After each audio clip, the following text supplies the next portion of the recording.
Honestly, I have a special place in my heart for bad horror movies, and I think this is something a lot of us can relate to. Like, I love horror movies, but I feel like you can't love horror movies without also loving bad horror movies. Like, it's something about the camp of it all, you know? And I know when you talk about camp, also, it's like that thing where you can't define it, but you know it when you see it, as evidenced by the tragic celebrity Met Gala looks. So I'm not even gonna try and define it. Just kidding. I will try. So, camp, in my opinion, is when something is like they set out to create something good and it's like very earnest in how it's trying to do that. And then it just comes out so bad that it circles back to being good. Like, let me use Twilight movies as an example, specifically the first one directed by Catherine Hardwicke. Did Miss Hardwicke set out to create a movie that was so ridiculous and awkward and strangely blue tinted that it was going to be memed for generations to come?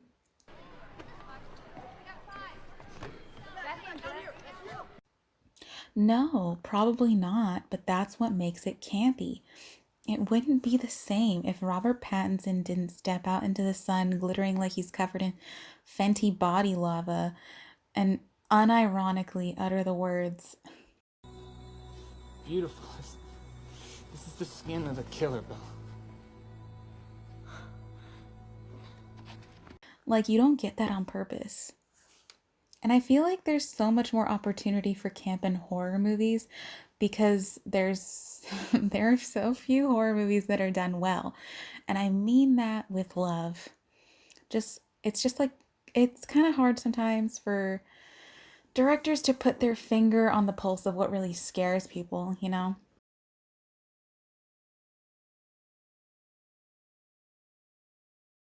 Then there's another aspect to camp.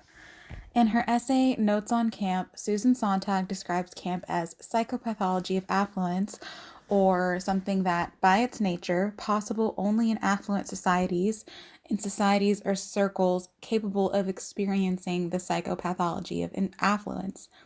In other words, it's a distortion of the more refined and sophisticated tastes that a more well off society is accustomed to seeing in their art. It's not a coincidence that most campy movies are low budget in origin. Camp then becomes something that intentionally or unintentionally rejects high class art and its gatekeepers. It becomes a mockery of it. Bringing this back to horror movies, there's obviously a lot of overlap between low budget movies and horror movies. They were historically regarded as a lesser form of art, and even today you're unlikely to see a horror movie win any Oscars unless you consider Parasite a horror movie. And I think there is a case to be made, even though it's typically considered a black comedy. But regardless, it deserved every award it received.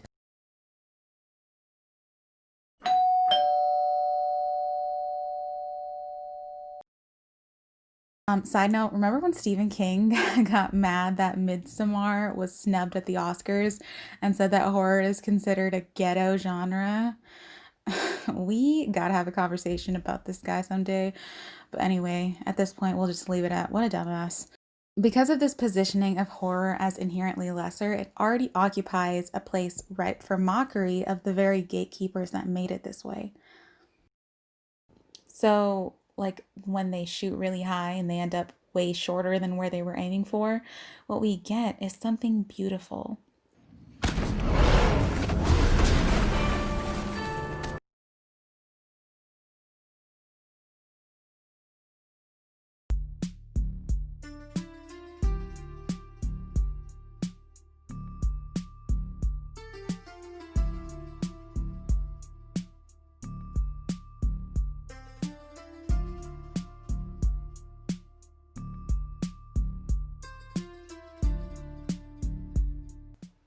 The premise is absolutely like it's honestly awful.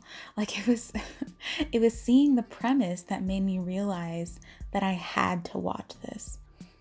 So, this woman is married to a very nice man who gets caught up in some stinky murder allegations and is suspected of being responsible for a series of serial killings in their town. And this woman knows that her husband is a great man and he would never do something like that, and is being framed by the crooked cops in her town because she used to date one of them, and it's just really messy. You know how it is. And plus, cops do this kind of shit all the time, so it's really not that unbelievable. So she talks to a very famous lawyer who tells her that maybe if a serial killer struck again while her husband was incarcerated, maybe that would throw some of the suspicion off of him.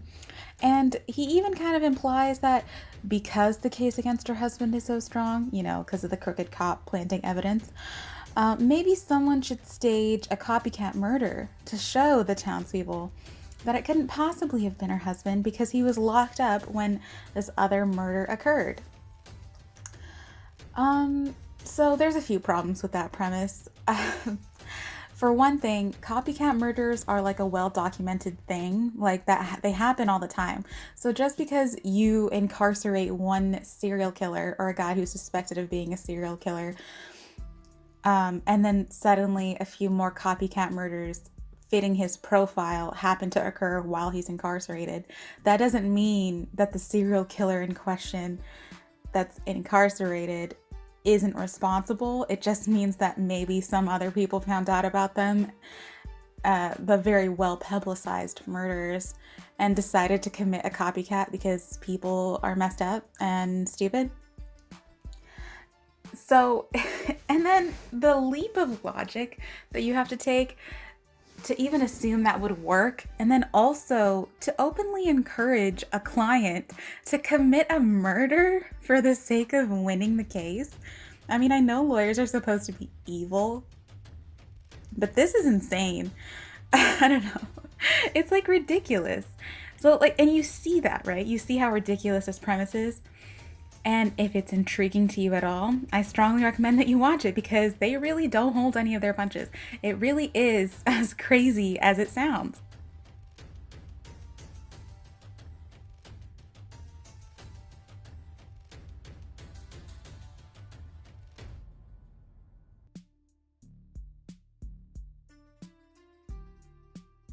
So for her process of getting a victim, she has to follow the profile of the serial killer, which happens to be, you know the drill, a young, unmarried, sexually active woman, but with a twist. They're all also pregnant. I know, right? What a creep. And the reason everyone suspects the main character's husband in the first place is because he's a gynecologist, and the killer, as like an extra flavor, happens to remove the unborn fetuses from the corpses.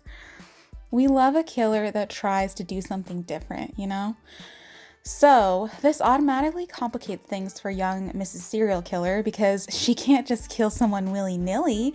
It has to be someone who's pregnant. So she accesses private patient records from a clinic and picks out a pregnant victim who just so happens to turn out to be one of her students, Anushka. Did I mention Mrs. Serial Killer as a college professor? Yeah. She finds her victim just as a car is about to hit her, and Mrs. Serial Killer is like, no, I'm supposed to be the one that kills her, and saves her life in one of the most ridiculous ways I've seen. Like, she couldn't have gotten out of the car first.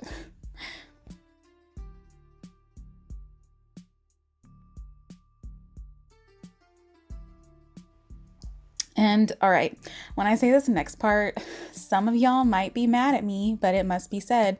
When I tell you Mrs. Serial Killer and Anushka are some of the best homosexual representation I've seen on screen, like they're not actually gay, but aren't the best gay characters never actually gay? And the subtext is definitely there, and we love to see it.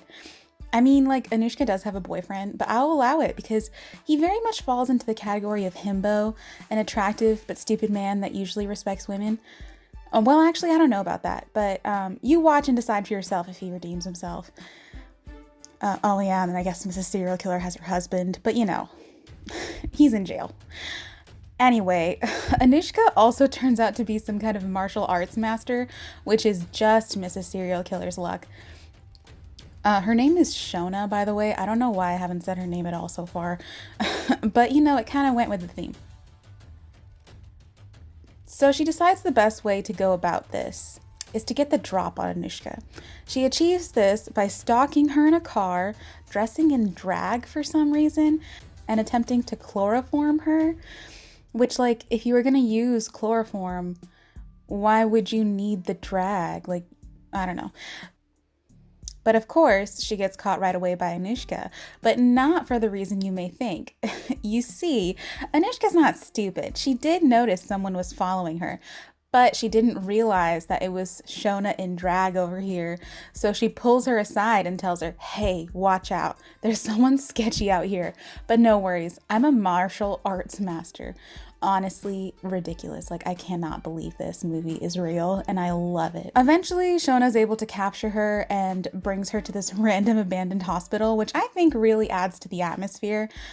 Like, literally, I mean, one thing I will say about this movie, even if it is like kind of bad, which I love, again, like, no hate, but it is bad, you know, but the cinematography, the coloring, the visuals, I guess, are just very beautiful and well thought out. Like, I love this.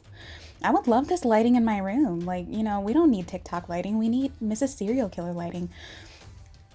Also, ladies, is it gay if you hand feed your captive with some of your homemade food so that she doesn't starve before you kill her? Let me know.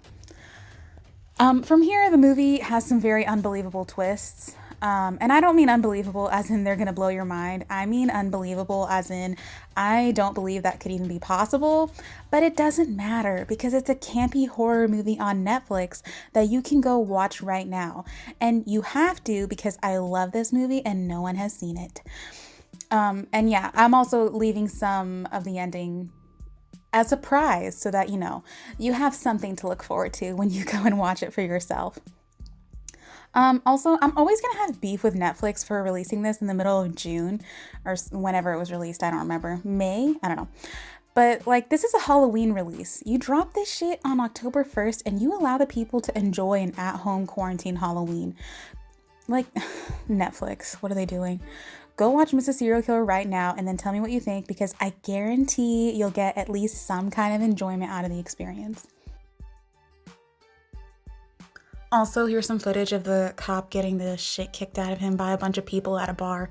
I don't remember the context for this clip, but I had included it for some reason in my folder of clips to use, so yeah. Also, thank you for 12 subscribers. I'm not even kidding, that's so crazy that 12 people actually decided that you want to keep up with my videos. I love y'all. If you are not subscribed and would also like to form a parasocial relationship with me, please subscribe and like the video if you liked it, and dislike it if you didn't. I guess I don't mind. I mean, I'll probably think about it at night, but like that's none of your business, you know, so do what you want. Let me know also in the comments if you have any other campy movies to recommend. Yeah, again, I just like love talking to people and forming parasocial relationships. So yeah, thanks again for watching and sticking to the end of the video because I know I talk a lot.